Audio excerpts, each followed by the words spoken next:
Hello, and welcome to Guys Dealings with Feelings, where I focus on men dealing with mental health issues and solutions. I'd like to ask a favor for anyone listening to please like, share, subscribe, and follow wherever you are listening to us today. This really helps drive the message forward, and doing so could really change somebody's life. You can find us on Spotify and Apple Podcast under Guys Dealings with Feelings, and on YouTube and Instagram under at I2U Thrive. That's the letter I, the number 2, the letter U, and the word Thrive. So today I'm happy and grateful to have Eric Mchugh on today. He is the president and of ShopX Web3 e-commerce, co-founder and chief growth officer of Dating and AI-powered matchmaking. He enjoys fine dining, Muay Thai fighting, reading, and anything out in the sun. He seems to be living his life to the fullest. I'm really appreciative to have you on today, Eric. Well, thanks, Aaron. Really excited to be here, man. Yeah, man. So could you give us a little backstory on yourself? Sure. It's nice to meet everyone. My name is Eric, 30 years old, blessed to be living in beautiful Southern California. You mentioned some of my hobbies, but they're Muay Thai, chess, reading, and anything under the sun. Just got back from a Vipassana meditation retreat, which was a beautiful transformative experience. I'm sure we'll touch on that later. I went to school at the University of California, Irvine, during which time I interned in DC and Barcelona, which was more so funny just because how polar opposites those are. Like Barcelona, you show up at like 10 in flip-flops, you're like the first one there. DC, it's like you show up at like 8, full suit and tie, summer humidity, you're like the last one there. My first job out of college was at Snap Inc., helping craft their ad algorithm, and then I joined as a bankruptcy consultant. As a bankruptcy consultant, that didn't align my ethos, so I quit that job after my bonus. I knew Web3 cryptocurrency was a space I wanted to be in, so I started going to random cryptocurrency meetups, met the original ShopX team. We've been building ShopX ever since 2016, 2017-ish. And a while back, we were ideating a problem on the whiteboard. So like during startups, a lot of times you're in a room, you have some issues, just writing stuff out on the whiteboard. Mm-hmm. So we've spun off another company called CarpRev, or Polly, whatever you want to call it, based on a problem we were having in the whiteboard, like on the whiteboard. So like, okay, this can be a company. That ended up working at one of the best incubators in the world. And why this is important is because at a young age, so an incubator is essentially like startup school, where it's like you have your desk clump, you're next to another startup, and everyone's just kind of working, solving problems together. So the startup next to us was Liquid Death back when they were 2 people. So why this is important is at a young age, I was very fortunate to be around a lot of people at different levels of success in different industries. So I networked my way, picked everyone's brain, got lunch, wanted to learn as much as possible. So that's where I think I started my spiritual practice, because I noticed like some of them, well, I think everyone's successful in their own way, even though that may sound kind of bullshitty, but like I know some of the people who would seem to be more successful, like some of the higher up CEOs who have more revenue, who companies are worth more, they all had a spiritual practice. Like I'd be like, hey, do you want to grab lunch at like 1 on a Wednesday? It's like, no, I can't. I have to meditate. I'm like, what do you mean meditate on 1 on a Wednesday? Don't you have stuff to do? He's like, no, I'm meditating this time, or this is my me time. I'm like, okay, whatever, ignored. So after that, so kept building that path, building out ShopX, building out a couple of different companies. My logic behind building out different companies is I think everyone's happiest when they're serving other people. And I think God, the creator of the universe, I think they give me individual gifts. Aaron, I think they give you individual gifts. Each of your listeners, I think you all have individual gifts. So like, if any of you try to do what I do or just copy me word for word, I will beat you 100% of the time because I'm the number one me in the world. But at the same point, Aaron, if I try to be you, I can't beat you at being you because you're the number one you in the world. Right. So logically, you want to serve, you're happiest serving other people. The best way to do that, or the only way to do that to the best of your ability, is to follow your individual gifts, because that's what you actually give a shit about. That's what you're the best in the world. And for me, this just happened to result in 2 companies. The first is ShopX, a Web3 e-commerce platform. We're tokenizing the world's products. My why behind this is overall, I would like to live a nice, peaceful life. I found that difficult to do if the money system was corrupt, aka stealing from me, stealing from you, every second of every day, or even right now, and funding God knows what. So I found physical gold and physical silver to be the solution to that. And then Bitcoin found me as the next the digital version of physical gold and physical silver. Mm-hmm. Whether that be the case, we'll find out. Only time will tell. And then ShopX is just a way for me to onboard people into that ecosystem at scale. And the other company I'm working on, because everything is related, I was on a ShopX crypto podcast tour a while back. I went on this one podcast called The Crypto Economy. It's run by this dude named Mark. We became friends. We kept in touch after that. Then this random AI bot thing started following me. I'm like, what is this? Oh, it's like, Mark, I'm thinking about starting this company. I'm like, okay, well, let's hop on a call. It turns out it's called Dating, and that's the first ever AI-powered matchmaking service. And my logic behind that is I think human relationships are extremely important for overall genuine human happiness. And I think social media, dating apps, I think they just push that in a negative direction. So what Dating is, it's the first ever AI-powered matchmaking service. We auto-generate dating profiles for you based on your digital footprint, and then create matches based on other digital footprints, putting people in the position to succeed. Like, you can't find a happy relationship if you're just texting back and forth. Now it's like, okay, maybe we have the same similarities. This person has the same similarities. We wouldn't have matched otherwise, but now we match because of those. You meet in person, and hopefully you fall in love and get married.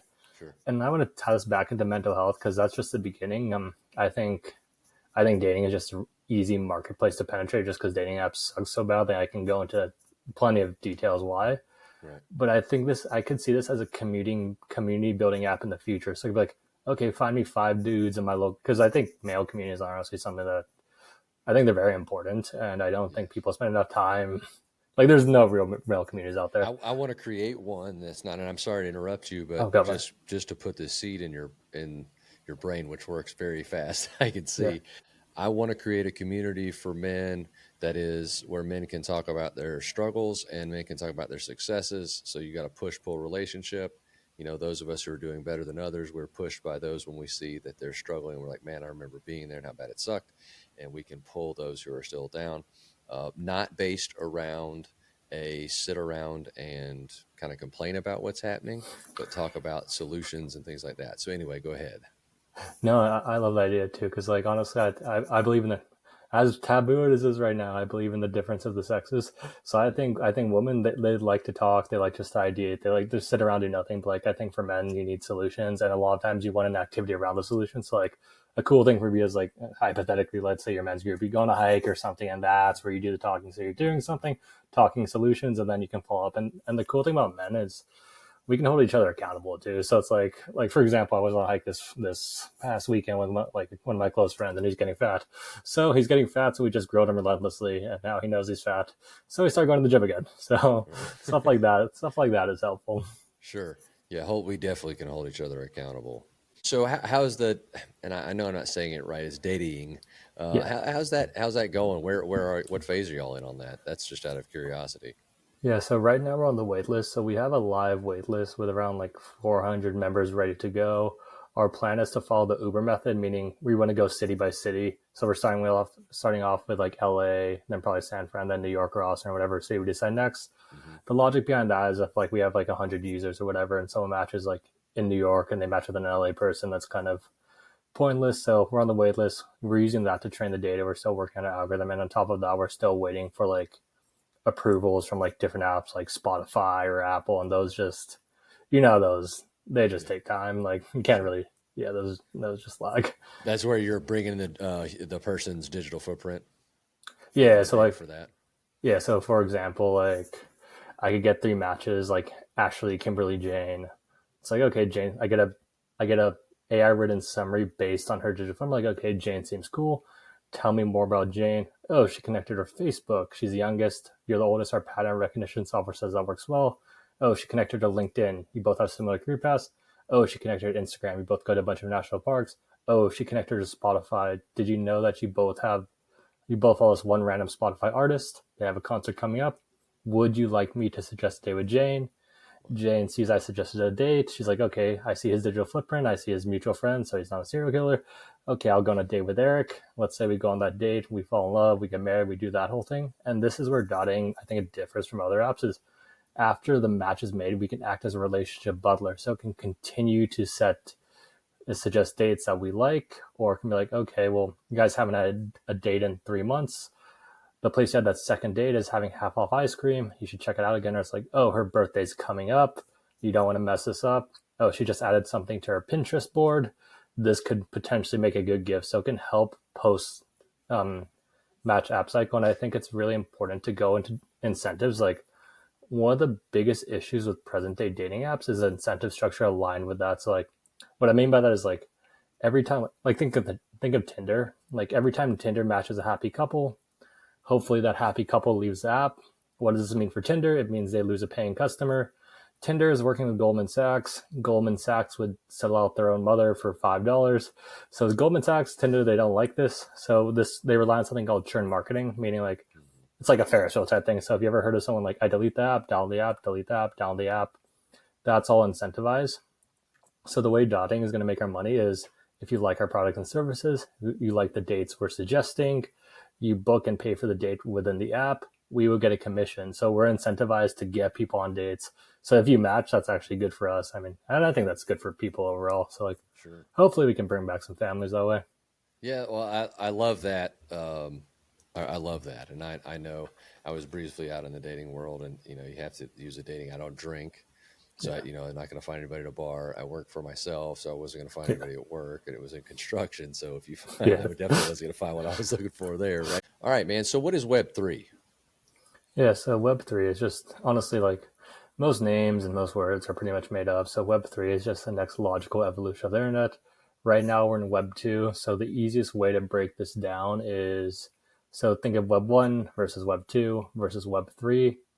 Web1, think of it as read only. So you can go online, you can read stuff, which is pretty useful. And the benefit of that is obviously information spread like wildfire.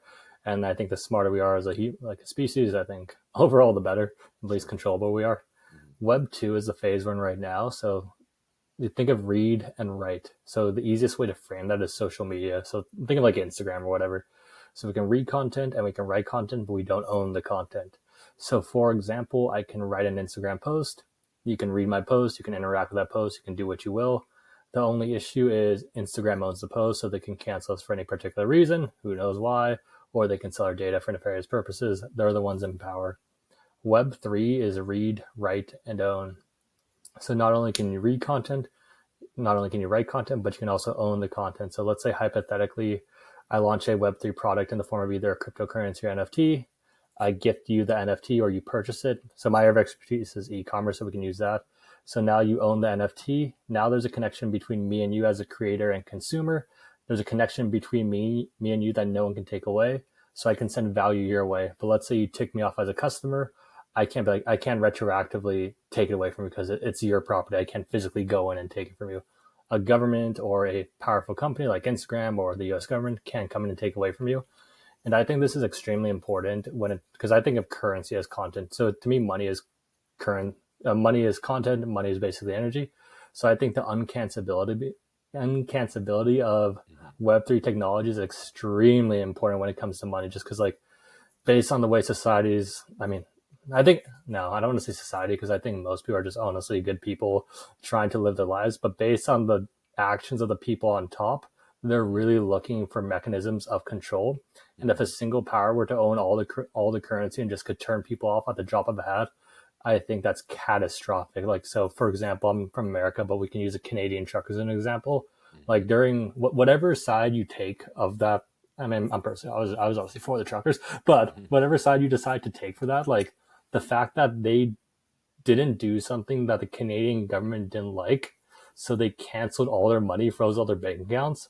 I think that's an extremely dangerous precedent to set. So That's pretty Web3, scary. yeah, like and yeah, like it's terrifying. So I think if that system happens, I think we're actually all pretty fucked. So hopefully it does. But the good thing is, I think most people don't want that to happen. There are people working on the good side of that. So like, that's either going to be Bitcoin, the freedom economy, or it's going to be a CBDC, which is like it's going to be a fake cryptocurrency that's completely controlled by like the Federal Reserve or whatever shadowy cabal of rich elites just want to just yeah. God, Yeah. well, I don't get why they want so much control. Like, Yeah. why can't they just chill out? Well, it's. I think it's Yeah, always been about power, man. It's always been yeah, about power. Right now, money means power, so that's what yeah. they're using it for. And I listened to a thing, Tom Bill. I cannot remember the guy he had on, but he went pretty deep into crypto and how it's the only if you have control of it, Oh yeah. how it's really the only thing left. That we know it's a one thing where it can't be taken from you through taxation, inflation, things like that. So Oh, we can. Yeah, there's one thing I do want to touch on, the reason why I like cryptocurrency so much, and I Sure. think it's really important. So the reason what drew me to Bitcoin specifically is I think you can't force anyone to do anything. So I think it creates a beautiful incentive structure. So in cryptocurrency, let's say I want to become rich right now and not produce any value. How do I do this? Well, I place myself right next to the money printer, aka the Federal Reserve, and I extract as much money as I possibly can, enriching myself and enriching my friends in the form of government contracts, bribes, that whole shadowy system. So if I'm close to the money printer, I have access to money, I have access to power. Now I'm in a position of power. I use that power to get two of my friends in. Now there's three of us near the money printer, aka the lobbyist, getting unlimited access to unlimited power. And then the three of us, because we have access to that money, will defeat the people who are good who don't have access to that unlimited money. And this creates a system of corruption that starts at the top. So Bitcoin, how this solves this, it incentivizes value creation versus value extraction. So let's say, Aaron, if you have Bitcoin, I would love your first of all, I would love your Bitcoin. But the only way for me to get your Bitcoin is A, I can't take it from you. B, I can't inflate it away from you because that's just obviously the hidden tax, and go to the grocery store and tell me otherwise. But Right. yeah, so the only way for me to get your Bitcoin is for me to produce something of value for you, and then you voluntarily give it to me. So again, I think getting rich I don't think there's anything inherently wrong with getting rich. I think you can get rich in a good way, which is great because you'll add value to others' lives, or you can get rich in a bad way, which karma will come back to bite you in the ass. So like with Bitcoin, if I want to get as rich as possible, the only way for me to do this is to add value to as many people's lives as possible. And the logical way for me to do that is to be my authentic self, because as you said earlier, I'm the number one we. So that's how I can best serve other people. And just think of this like a generational thing. That's the incentive structure. Like in our generation, fine, we'll die off, whatever. But like, imagine if people's incentive is to create value. Think of like 2, 3, 4, 5 generations down the line. That has a compounding effect. And again, like as we increase the size of the pie, less people go hungry, people have better lives, people are working in a state of abundance. Because part of the issue now is people are in a state of scarcity, and I get that too. Like you can't worry. It's harder to worry about your neighbor when you can barely put food on your table. But if we're all operating in a state of abundance, that's when the sharing community comes in, and that's where community comes back. And I think it just having a corrupt money system supply, just like it's just a giant weight on pretty much everyone, to be honest. To what? Except for the people just extracting and kind of being dickheads. Yeah. Yeah. It's a way to rule. The money system is the debtor system Oh in yeah, the that's U.S. for sure. yeah, yeah. So I want to circle back. So when we first started out, you gave us a background on yourself, then we'll start digging into some mental health stuff here. So you started at a very young age. You were being exposed to, and we may need to qualify success, but successful people. And I think in this manner, you were referring to people who were they were successful in their jobs, so they were the highest they could be in their job, or they were successful in a fiscal standpoint, so they were making good money, so they could live the lives that they wanted. This type of thing that we all seem to be after, especially in the U.S. So you were fortunate enough to be around these people, and you noticed that they all meditated, and so you said this is where your spiritual journey. I don't know if you stated that it's where it began. That's what I heard. So I'm sorry if I'm putting words in your mouth, but if it's where it started or where it really took off, I'd like to dig into that a little more. Like how because I think a lot of people have a problem with that. Like, where do I start, and what am I even doing? And is spirituality Christianity or Jewish. Yeah, whatever you want to call it. I can't say it right. Or is it Muslim? You know what I'm saying? Like, in my world, spirituality is not. Spirituality is a connection with the earth.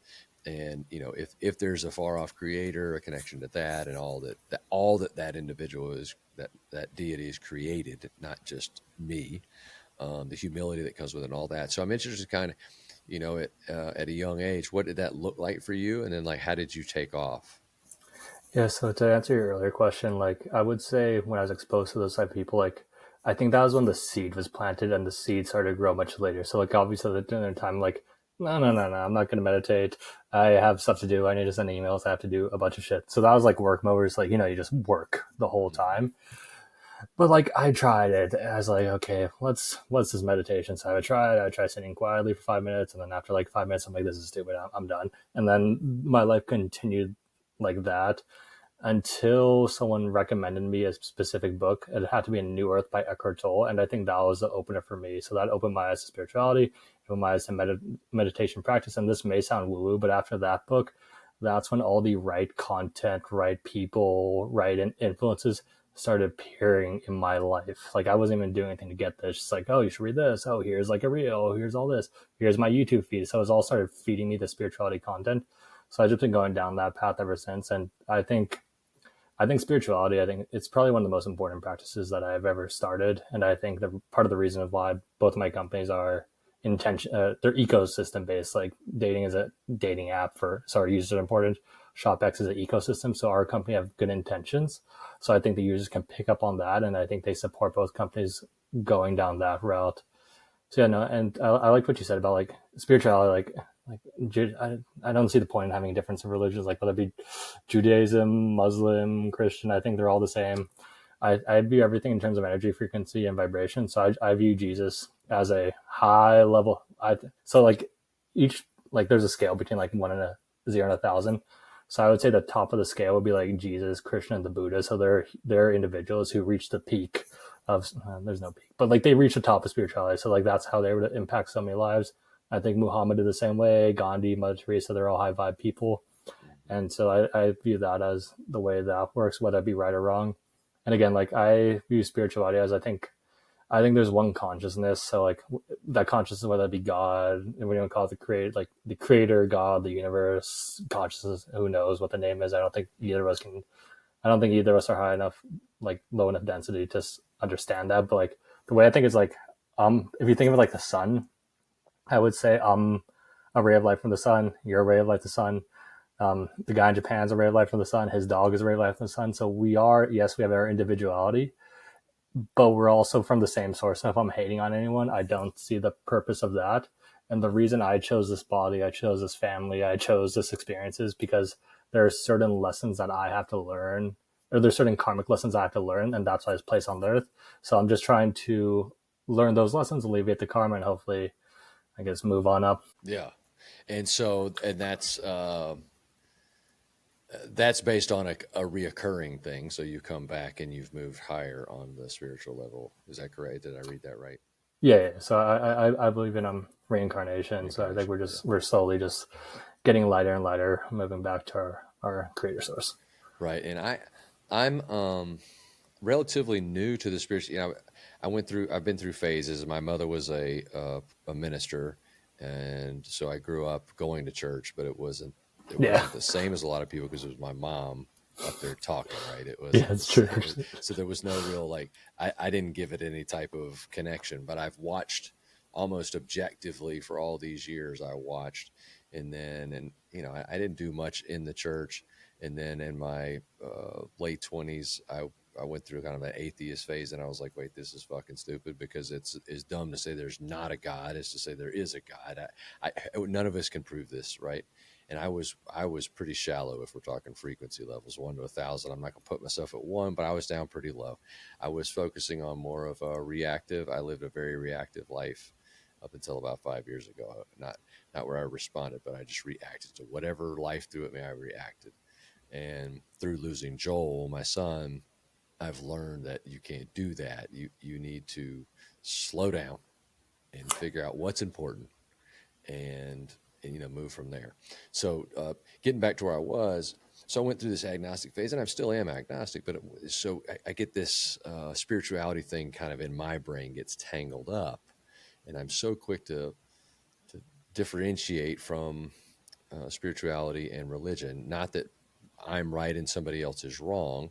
Just in my thing, I don't want it to be um, kidnapped or taken over by a religious thought or somebody. So if somebody is Muslim and they have a negative thought of another religion, I don't want that to happen, because what I'm talking about, like you say, it transcends all those. All those are just a result of what I'm trying to connect with, and that is, what's so amazing around us all the time with nature. Period. You could just say nature and just stop. Yeah. It's pretty amazing, and it's not perfect, and I understand that, but shit's pretty dead on. Like gravity, spot on. If it wasn't, we're screwed. The way our bodies work, and the more we learn about our bodies, we know so little about the human body. And so I'm very interested in all that, but I don't go too far off because I can't control it. So I am interested in the spirituality. Can you tell us some practices that you use that kind of help? When I say elevate, I don't mean it just helps you in the practice of it. It gives you peace. It gives you um, purpose. It gives you feeling. Like I was saying with me, it gives me humility. So when I look at it, it's pretty fortunate that I'm here and part of this, what all is going around us. Even though the humans have made a mess of it as of right now, Yeah. there's a lot of really neat shit going on around us, and it's pretty amazing. And I won the lottery to be here. I've had some rough circumstances come through, but how I respond to them and become, and how I feel about life and how I experience it is what it is. But what are some of the things that you take away from your spirituality, like humility, in some ways that you practice to enhance your spirituality? Yeah, so in terms of enhancing the spirituality, I can dive into two things. The first is gratitude, and the second is meditation. The meditation, I'd like to go into a little deeper just because I do want to talk about the Vipassana meditation retreat because that's a good base. Yeah, But in sure. terms of, so I think of everything in terms of energy, frequency, and vibration. So I like, and each emotional state is a different frequency. So like shame, anger, hate, like those are lower level frequencies, and those are less than 200. So if you're ever speaking with someone and you feel drained, it's because they're operating at a lower frequency. And if you're a powerful being, or like if you're one of the people in control and you want to control a general population, the best way to control that population is to keep them in those lower states because that's when they're more likely to act. So the powers that be can control people when they're in fear, when they're angry. So that's why if you look at social media, whenever you log into Twitter, it's like hate, anger, war, all that. I think that's by design. So in terms of energy, frequency, vibration, like love, joy, peace, I think those are the higher frequencies. So those are where you want to be. And just like a radio station, if you tune into a specific frequency on the radio station, you get that station. So if you're tuning to that specific frequency, like the emotional frequency, you're going to attract those people in your life. So if you go into like scared, hateful, angry, you're just going to get more of those people and it's going to keep you on the path. But if you're loving, you're helpful, you generally have good intentions for people, you're going to attract those type of people in your lives, which honestly is just much better. Pragmatically, that's obviously much better for you. Like, would you rather interact with people who want to help you or people who just like don't like you and just kind of like get shit out of you? It's like, no, I'll take the first. So one of the best practices I have is gratitude. And that sounds cheesy, but gratitude is a very high it's a very high thing. And the universe recognizes gratitude and it rewards you with other stuff. So like I have a gratitude journal. It's very simple. I wake up in the morning, I write 5 things I'm grateful for. Before every business call, I write what I'm grateful for about this call. And then they usually go pretty well. So like I'll wake up like, oh, I have arms, I have legs, I have a house, I have water. Everything's going pretty great. And that's how I start my day. Or it's like before this podcast, I wrote, I'm grateful to be on this podcast. And just think about like, let's say I'm like, I don't really want to go to this podcast. It's like 11. I have stuff to do. The podcast probably is not going to go so well. But if I'm grateful, I'm going to meet a cool guy. We're going to talk some shit. Mm-hmm. The podcast usually goes pretty well. So gratitude just keeps me in that high frequency. And something I realized earlier is I think my base is peace, love, and happiness. So if your base is that, if your base is peace, love, and happiness, how do you obtain peace, love, and happiness? Well, it's your base. You just relax into it. You don't have to go out and get it. Just like, so whenever I'm feeling down, just close my eyes, relax, and then I just reset to the base, which has been pretty helpful. And I also believe in that. One of the rules I also follow is my cause and effect. So every thought, every action has a cause and effect. So like every time something happens, there's a cause. Every time you think something or you do something, there's an effect.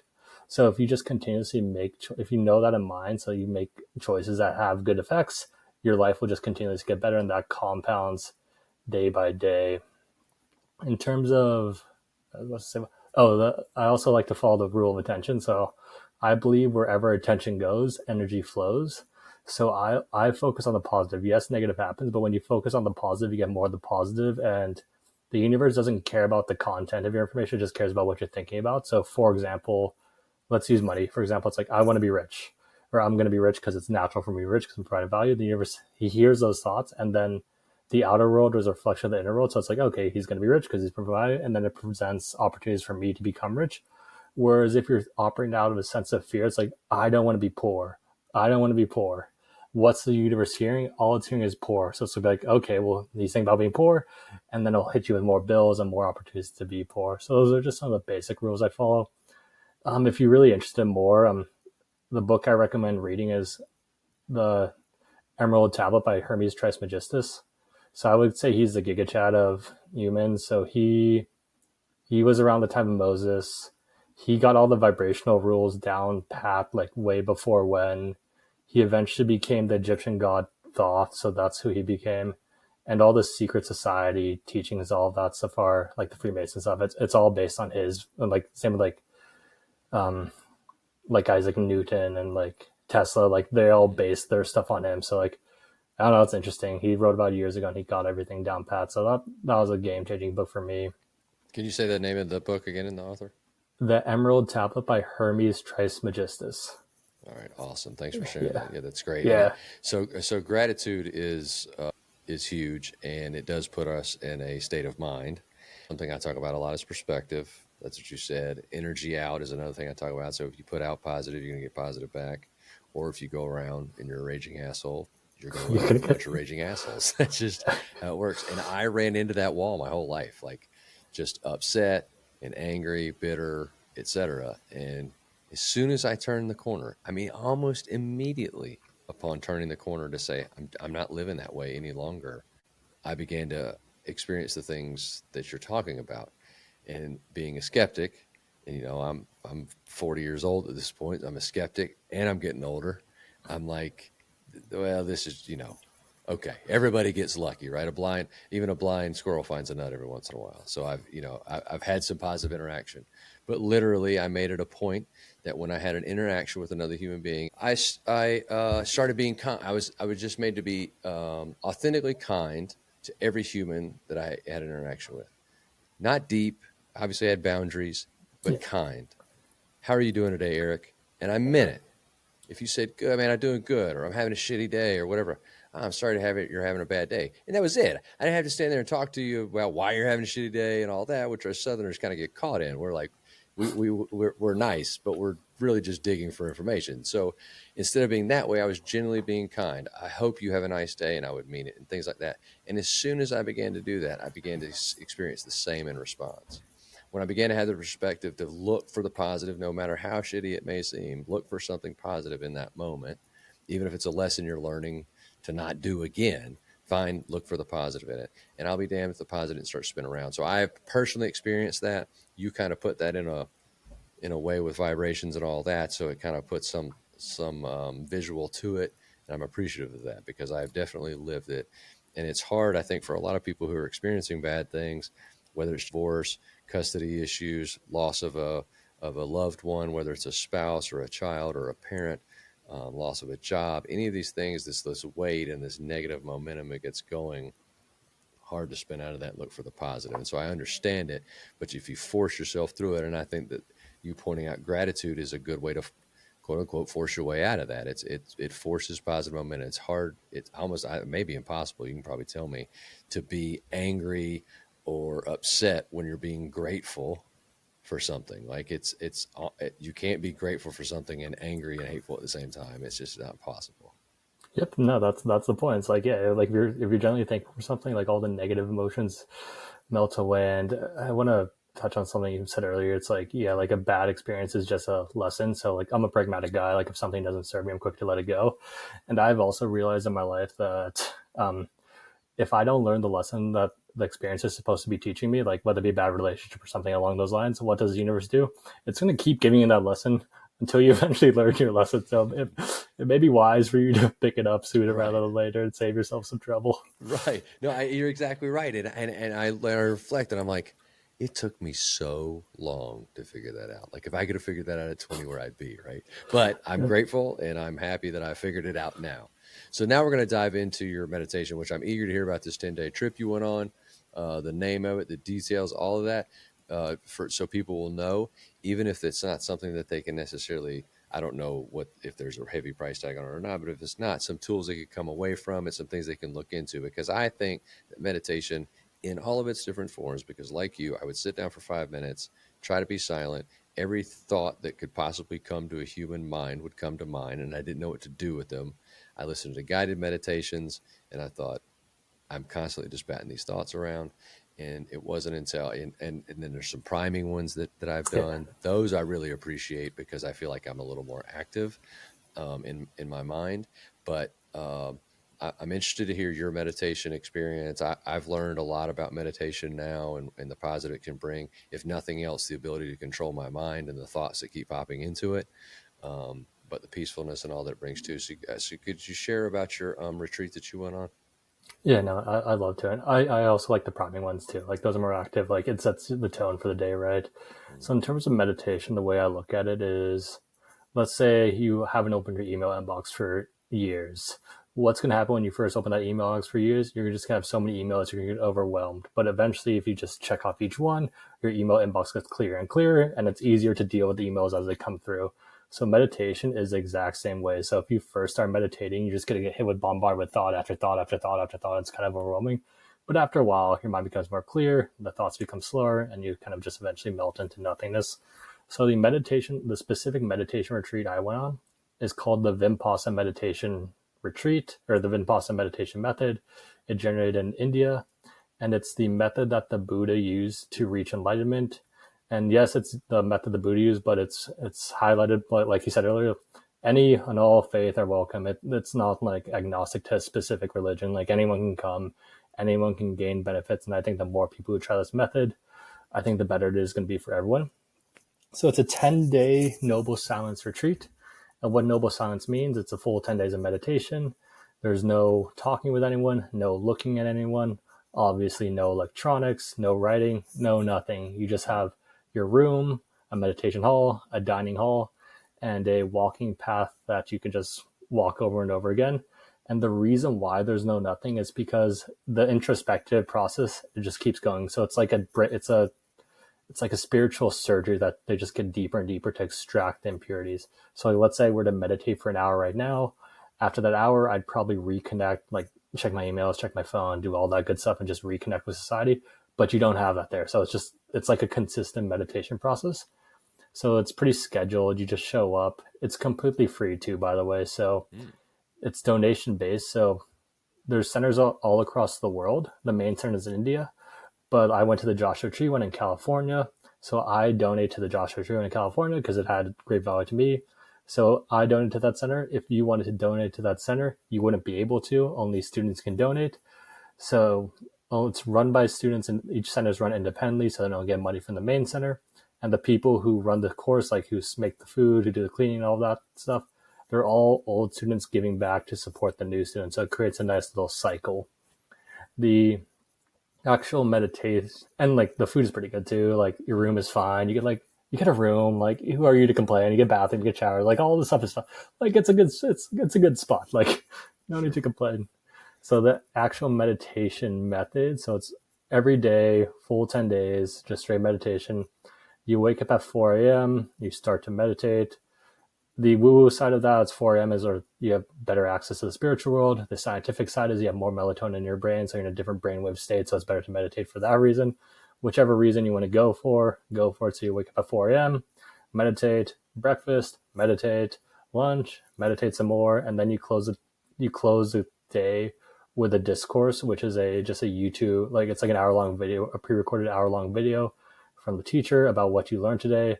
The funny thing is he's dead, but his lectures are still on point. Like he knows exactly what you're going through at each point. So the specific meditation retreat, or the specific meditation style, is for the first 3 days. You focus your attention on the area around your nostril just over and over again with natural breathing. And then you start to pick up different sensations in that area. And then once you can pick up the different sensations, you scan your body back and forth over and over again. And what this does, it extracts the traumas that were stored in your body in the form of different sensations, whether it be like pain, tingling, hot, cold. It's different for everyone. So what you're doing is you're just extracting the traumas that you stored throughout your whole lifetime. So, and a good example of this would be like, if you're a NASA scientist and you had to send a piece of metal into space, the best way to purify that metal would be to run it through magnets, and the magnets would extract the impurities. So you're just doing this on a spiritual level over and over again. And again, you're scanning your body back and forth. there are 3 meditations throughout the day where the whole class is there, and those are the hard, strong determination methods where you're not supposed to move or do anything for the whole hour. You're just supposed to meditate. The other times you can kind of move around, which actually is kind of tough. And the way you close the meditation is you store all the energy in your top of your head, and you wish everyone in the world peace, love, and happiness. And based on vibration rules, the cool thing is people send it back to you your way. And I noticed the difference for me, like right as I got back, because I go to the gym in the morning, it's part of my morning routine. As soon as I got back from the retreat, I started like in my mind, like I wasn't like weird approaching everyone, but I'm like, you have a good workout. Nice lift, dude. And I was like just thinking that, and then people started approaching me, giving me like high fives and stuff. So like, no, the effect is real. So you leave the meditation retreat as a positivity generator, and then if that's your base, so like again, like both companies have that base. All my interactions, like you, I'm just trying to be kind, not nice, because nice is different than kind. But like every interaction I have with a person, like I'm trying to be nice. Like I'll give people random compliments, like how's that Ralph's this morning? And the person I like, her name tag thing is like, I like hiking, and then I'm like, okay, well you like hiking too. So yeah, no, it's just you just start wishing everyone the best, and then it's been incorporated into my daily practice of I just wish everyone peace, love, and happiness. And I meditate daily in the morning because that's the best time to meditate. I have different particular methods I do. So if I really want to do hard inner work, I do the Vipassana meditation retreat. So like I'll set a timer for 30 minutes an hour, and I'll continue to skip my body back and forth. And that's the heaviest lifting because it's just straight silence, straight nothing. So that's usually the most challenging one. If I want to get in the mood for something, I'll do a priming or guided one. That's cool too, like because those have their specific needs. Or if I want like a training wheels one, I'll listen to something called binaural beats. And those are just 2 different frequencies in the ear. It forces your brain to specific frequencies, so it can promote like love, happiness, attraction, all that good stuff. So yeah, no, I'd say meditation is the single most beneficial thing I've ever started. Wow. And so listening to that, you didn't start there. So how long have you been doing it that landed you in a retreat that because 10 days of silence, man, I've been talking since I was a little boy, and I don't know if I could stop for 10 days, to be 100% honest. Oh no, like, yes. Yeah, no, 10 days of silence is pretty hard. Like the challenging part is the just straight length of time, because you're like, oh, like, because you complete the first thing, it's like, oh, that was a long day, and then you still have like 9 more days. You're like, oh, okay, well, I guess I'm getting into this. So for me, it was like 4 to 5 years after like when I first started hearing about that. So after that, I started dabbling meditation. I started reading the books, and then a friend of mine requested the specific one a while back, and of course I ignored it. So I'm like, I can't do 10 days. I have a job. What 10 days on now? So I ignored that for a while, and then eventually another person I trusted recommended the same one. I'm like, okay, there must be something to this, and that was kind of when I was more getting into spirituality. I'm like, okay, there's something to this. So I went to the site. I signed up for it. I didn't look into it at all, so I just signed up. I didn't know it was going to be a full silent one. I didn't know it was going to be taught by a dead guy. So I signed up with no expectations. I got accepted to the course, and I just kind of showed up, and then, I just kind of took it from there. So I had no expectations of it. Wow, that's, I don't know. I mean, just listening to you talk about it, I'm like, man, for 10 days, I feel like it really get in my head bad. Oh, for 10 days. You go deep. So you'll think of stuff you haven't thought about for years, because all the stuff comes to the surface. You'll have gnarly dreams. For me, my particular center was located in the Joshua Tree area. So it was Joshua Tree is like a desert type place in California. Mm-hmm. So our center is located in the peace area for Indians. So like where the Indians, when they would have their war, this land particularly was where there was no fighting. So I think that added something to the experience. But like, I'd lie out after the 10 days, kind of dirt out in the desert, like on a bench, because I was tired. And I would just look at like hundreds of shooting stars, just super grateful and all that stuff. So great experience. And after the meditation retreat, like, because after the 10 days of silence, I feel like everyone's like, yeah, you guys did it. It was like, that was the happiest I've ever seen a group of people, of complete strangers. And the group, the people who go, it's like, they all vary too. Like one of my homies, what he does is he does odd jobs for 5 to 10K a year and just travels and climbs rocks, lives out of a van, does his thing. Whereas my other friend, he's like ex-executive at ex-Facebook, like some Indian dude.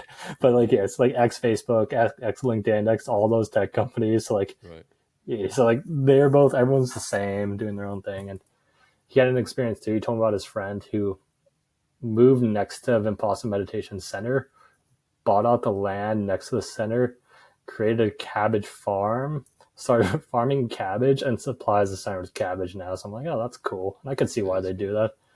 Yeah, that is cool. And is that where you landed on? You said your new center being peace, love, and happiness. That's where it happened? Was on the retreat, or that had happened previously?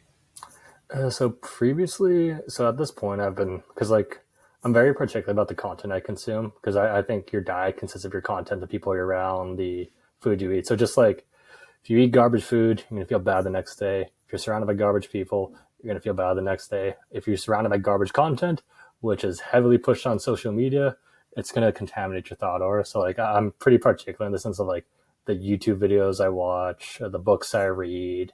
I try to avoid social media for this purpose. Mhm. So I was aware of this as like on a like I understood it, but I didn't integrate it. So I'm like, okay, well I understand that everyone's base is peace, love, and happiness, but do I really buy into it? Nah, not really. Like I would tell myself I do, but like I'm like, no, it's still like hard, like job is hard, blah blah blah. But this is where I really just integrated it. I was like, oh, it actually is. That was funny. Why was I funny for so much? So you were flowing in that direction, but you really it set in and cemented inside you as a being on the retreat. Yeah, so I would say that's a good way to put it. I would say the reason was because that's when I cleared away. The retreat is what cleared away pretty much all the clutter in my. Wow. And you Because did that that because it's so intense. You're so intense in your in, and I'll say mind because that's all we know to say is it's our brain or our mind. But yeah wherever inside our body, this thing that talks to us is yeah the conversation back and forth in there was so deep and so you evaluated absolutely everything to the point that you were able to get I guess it's what sounds like a healing to all oh that yeah was preventing peace, love, and happiness from being ingrained in you, and so you're able to kind of purge all that with all that thought and meditation. 100%, and it's a Wow. great healing thing for a lot of people who go there. Like, for example, one of my friends there, the reason she went there is because she was recovering from like a traumatic experience, which happened to be rape, and this helped her. It helped her put a positive spin on it. She's like, okay, well, this happened for a reason. If it didn't happen, I wouldn't go to retreat. I wouldn't have these vibes. So like, people go there. Like me, I've been very fortunate. I'm pretty blessed life in terms of just like everything kind of works out, like good health, good family, good friends, and all that stuff. But like for other people really going through stuff, like I've seen people like break down. They're just like, oh shit, that person's crying, but like they're you could tell they're dealing with stuff. You're just like, you just the thing you do is you let them deal with it, and then they Yep. deal with it. So you are completely other than sharing a facility. That's the only interaction you really have. Yeah, I understand you said there was some group shit, so you would be side by side, but you didn't interact with them in any way. Correct. So like so when you show up to the facility, the girls are separated on one side, guys are separated on one side, just for I guess that's more obvious reasons. And then Hmm. so you have your room, you have your walking path, and you have your dining hall. So during the dining hall, you don't talk with anyone. You have your assigned seat, or you can sit outside. The meditation hall, that's where the girls and guys connect. But again, like no one's talking with anyone, just kind of like head down. Like it's kind of like ants, honestly, where it's like you wake up on gong time. The gong rings, like, oh, okay, I have to go eat. I have to go meditate. So you have your set area in the meditation hall. So I had my seat. Everyone has their own seat, and the reason is because you put this. If you're in the same area for so long, you add energy to that area, and it becomes a positive space for you.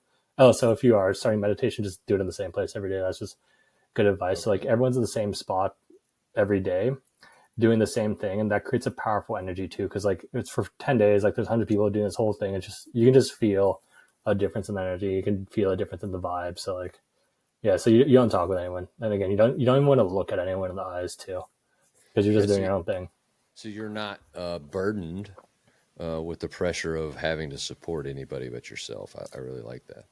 Oh, correct. And also like part of the reason too is it keeps the meditation going the whole time, but you don't set expectations for yourself that way too. Like let's say hypothetically me and you were both going through the Vipassana meditation retreat. Let's say after our first day we talked about our experiences. You felt something I didn't, or I felt something you didn't. That would kind of color Hmm. the next day. It's like, why did Eric get this sensation in this area? Why didn't I get that? Am I doing something wrong? And then Hmm. that's just something you want to kind of want to avoid, because again, it's a completely you experience. And I'm glad you brought that up, man, because I feel like all of this is just it's our journey, it's our human experience, it's our individual thing. I'm the best Aaron, you're the best Eric, and to we want to get the most out of everything we can. And I think that does happen with meditation. So, and you might have experienced this as well. Like, how many times did you hear meditation changed my life? Meditation changed my life. And now people are hearing this podcast and they're hearing us talk about how meditation changed their life. And it does. It puts kind of a pressure or something on it where you have these expectations and you sit down for 5 minutes in silence and your life isn't changed. And you're like, what did I fucking do wrong? You know what I mean? You're like, I've heard everybody and their mama say that it changes your life to meditate. And here I've done it for 5 minutes and it didn't change my life. It is a long, it's a road that you are on your own, and you travel it on your own, and you get the benefits that you get, and you get the experiences you get. And I'm glad you pointed out that they really make a focus to prevent you from kind of tainting the water, if you will, with somebody else's thoughts or perspective or experiences or whatever, because those are for them and their experience, not for you and yours. And so I think that's a lot of what we're dealing with, especially when we talk about something like meditation, where it's hard to kind of explain it to somebody until they begin to do it and they get the overwhelming and calming effects that come with it. To finish up, Eric, I'd like to let people know I'm going to be sharing the link to your website in the description of this podcast, but I'd like to give you an opportunity, man, if there's anything you'd like to share, if there's something people can keep their eyes on with you. Yeah, no, so the one thing I like to share with audiences is I think everyone is a conscious creator, whether they know they're not. So when you're consciously creating your reality, just don't harm anyone and don't take anything away from anyone, and you should be chill. So if everyone follows those rules, I think we'd be in a better place. God, couldn't agree more, brother. Could not agree more. And yeah, you mentioned it earlier. You think I think this as well. And and the duality of man, et cetera. But when we're talking about, we all just want to be happy and have the best for us and our families, those that we love. That's all we really want. And we start stepping on everybody else's and trying to get in. And it really sucks. So I'm glad you put that very, very poetically, and I'm appreciative of that, man. I'm appreciative you came on and you shared so much of your time and knowledge with us, man. Oh, dude, thanks for having me. This was a very fun conversation for me too. So I had a blast. All right, great, man. All right, thanks for everybody for listening. I'm so grateful that you listened. Hoping we brought some value to your day. Hopefully you have a great day, and we'll see you back next time.